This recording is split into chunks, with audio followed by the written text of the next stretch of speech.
জয়মাতরের হোটেলে আজকে ডেকার্স লেনে চলে এসেছি। ভিড়টা জাস্ট দেখুন। তুমি আমার ক্যামেরাম্যানকে ভিড়টা জাস্ট দেখাতে বলবো। এই লাঞ্চ টাইমে প্রচণ্ড ভিড় অরুণদা দোকানে, দেখতে পাচ্ছেন। এর আমরা রয়েছি, অরুণদার সাথে কথা বলার চেষ্টা করছি, কিন্তু এত ভিড় গাইজ, বুঝতেই পারছি না আমি ভিতরে।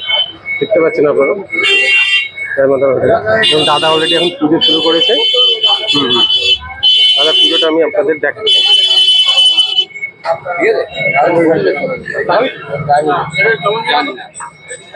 ভিড়টা দেখুন, ভিড়টা দেখুন গাইজ। এই সময় লাঞ্চ টাইম,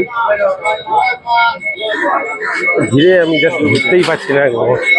ঘুরতে ঘুরতে এত ভিড়, এত ভিড়। আমি দাদা অলরেডি পুজোতে ব্যস্ত, পুজো আমি লাইভ দেখাচ্ছি আপনাদেরকে।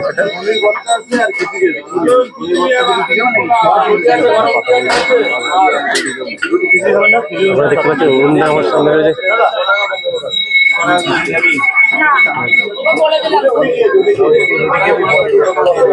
পুজো শেষ হয়ে গেলে দাদার কাছ থেকে শুনে নেবো যে কী কী আইটেম বা নতুন বছরের জন্য কিছু দাম বেড়েছে কিনা, ওই জিনিসগুলো আমরা আপনাদের সামনে তুলে ধরবো।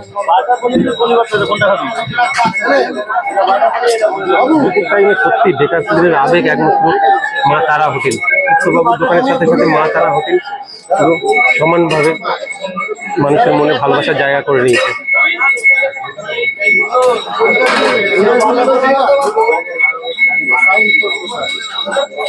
আপনাকে দেখতে পাচ্ছেন আপনারা,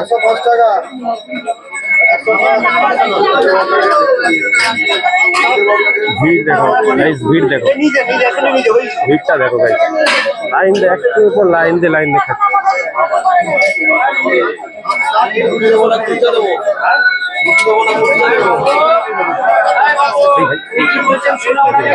আইটেমগুলো দেখাচ্ছি, আইটেমগুলো আমি দেখাচ্ছি, চেষ্টা করছি। ভিড়ের মধ্যে ভিতরে ঢুকতে পারছি না।